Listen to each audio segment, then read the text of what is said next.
tous, j'espère que vous allez bien. On se retrouve aujourd'hui pour mon premier coup de cœur sur la chaîne YouTube Mediapass Libre. Et pour ce premier coup de cœur, j'ai décidé de vous présenter un album jeunesse qui est très important pour moi parce que c'est l'un des tout premiers livres que j'ai lu lorsque j'étais petite et dont je me souviens, qui m'a vraiment marquée. Le livre en question, c'est Jeux de piste à volubilis de Max Ducot. De base, c'est un projet de fin d'études qu'il a présenté à son école et qui a ensuite été édité chez les éditions Sarbacane en 2007. C'est un album qui s'est vendu à de nombreux exemplaires à l'international et qui a donc été traduit en plusieurs langues et qui a reçu beaucoup de prix et notamment le prix des Incorruptibles.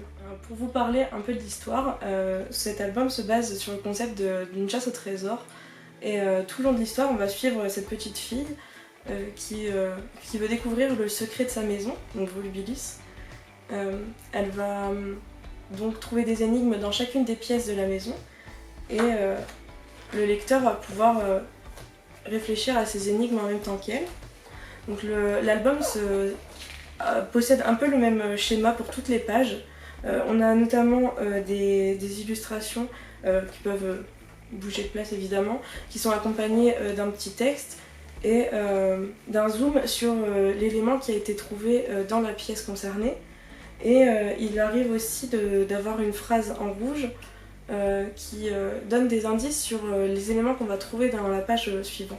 Donc ce schéma qu'on retrouve dans presque toutes les pages va permettre au lecteur de faire une pause entre la lecture et pouvoir imaginer ce qui va se passer à la page suivante.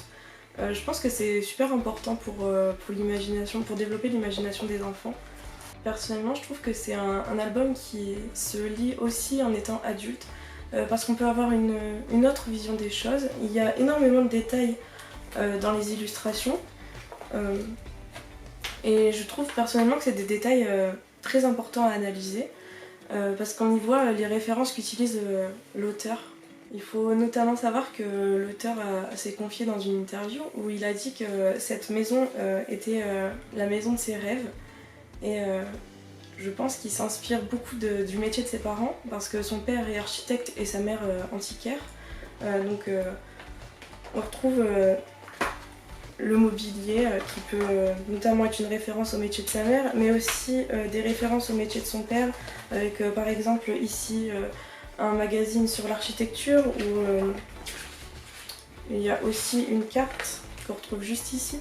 L'auteur fait aussi beaucoup référence à d'autres artistes, d'autres architectes évidemment, tout au long de l'histoire, mais aussi à des peintres, donc comme par exemple au début, par exemple juste ici, on voit un Miro, ou quelques pages plus loin,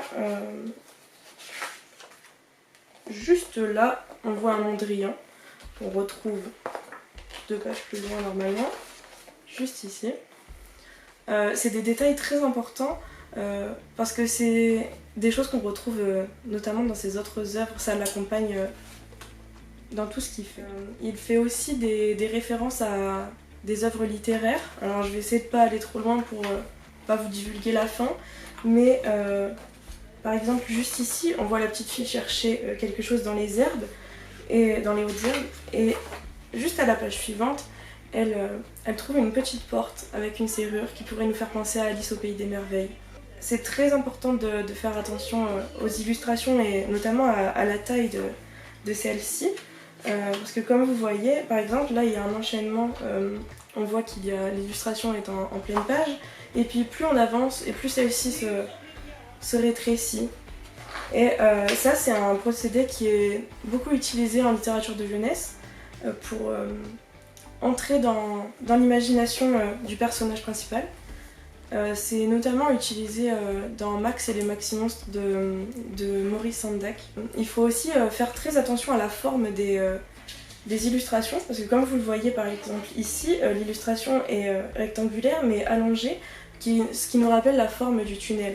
Ou alors, juste à la page précédente, la forme de cette illustration rappelle la forme de la porte. Chaque détail a son importance dans cet album et je trouve personnellement que c'est fascinant de se rendre compte de tous tous les procédés que l'auteur a utilisés. Comme je le disais en début de vidéo, je pense que c'est important de lire et de relire cet album tout en étant enfant ou adulte pour découvrir une nouvelle fois l'album et d'avoir une nouvelle lecture. Parce que quand on est petit, on peut le lire au sens propre, disons, en suivant l'énigme de la petite fille, mais lorsqu'on est adulte, on peut, comme je vous l'expliquais, suivre tous les détails qui y sont glissés et les analyser pour comprendre ce qu'a fait l'auteur et ce qu'il a vraiment voulu montrer dans son œuvre. Pour moi, cet ouvrage comporte des énigmes pour tous et c'est un concept fascinant à tout âge. Si jamais cet album vous plaît autant qu'à moi, il est disponible dans 4 médiathèques du réseau Mediapass. Donc vous pouvez le retrouver notamment ici à la médiathèque de Trélon, mais aussi à Fourmi, à Winuy et à Wallers-en-Fagne. Si vous décidez de l'emprunter pour découvrir cette aventure que je vous ai présentée, j'aimerais bien voir vos retours dans les commentaires de la vidéo. N'hésitez pas à nous suivre sur les différents réseaux et aussi sur la chaîne YouTube Mediapass Livre.